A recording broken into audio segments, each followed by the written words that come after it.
This guitar here that I have up for sale at Virtual Woodshed is my interpretation of a 1950 Esquire. And what gave me the idea to do the project is I had these guys giving me all these old pianos. So this body and this neck are 100-year-old wood, 100-year-old pine body. It's 1.5 inches thick, just like the originals, and it's a 100-year-old maple neck. I figured it would be stable after that length of time because it has no truss rod, just like the originals, has no string tree, just like the originals. That can be added if you want it. It does not buzz, but if you play really crazy, it will pop out of the nut. But other interesting features are the nut. The material is walrus ivory, which is 25% denser than bone, and just has kind of a neat look, and just went with the theme of using everything that's really old. Things that I did change from the originals: it has steel saddles just like the original, but I'm using Glendale saddles so that the intonation is right, and very nice.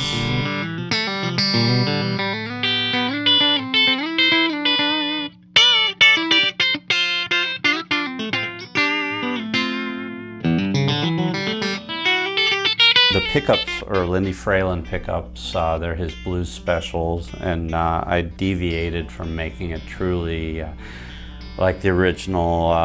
It has these are his hybrid ones that have a raised D string magnet, and that really helps with the sound. And you know, the idea with this was, if you're using pine and no truss rod to get tone, why not use the very best of everything?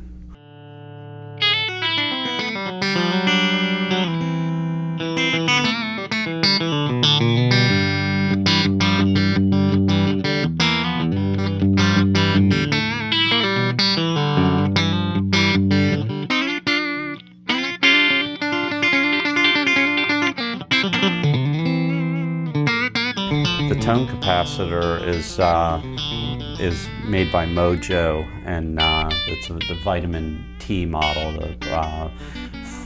I guess oil and paper capacitors, and I really feel like there's no point in having tone unless you use those capacitors. It gives it the vintage sound, and you actually have a usable tone.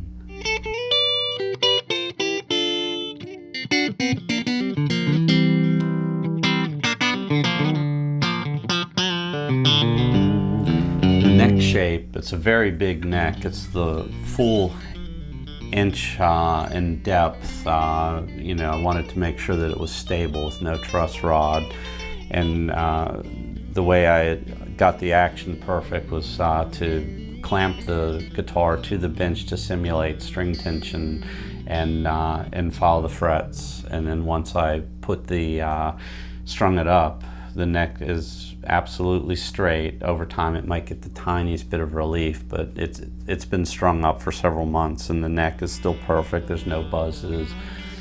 The feel of the neck is something that I've worked on for a while. Everybody that I've ever made a true V-neck for didn't like it, and so this is what I would call a soft V profile. It starts to taper in fairly quickly at the fingerboard, but then it's round on the back, and it's a very comfortable neck for being as big as it is.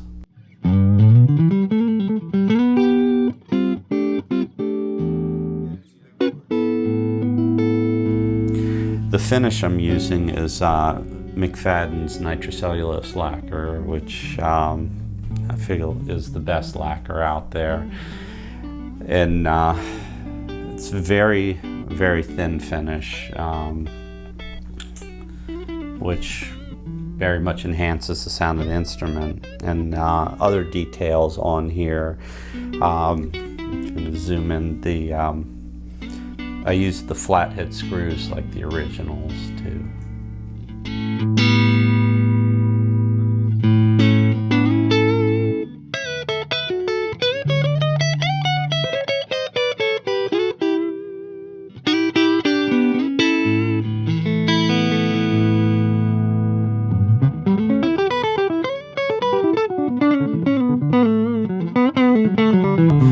first Esquires had only one pickup, but they did do some dual pickup Esquires, and this guitar was an experiment to really see, you know, what the tone of a pine-bodied instrument was, if it really made a difference, and I really think it does.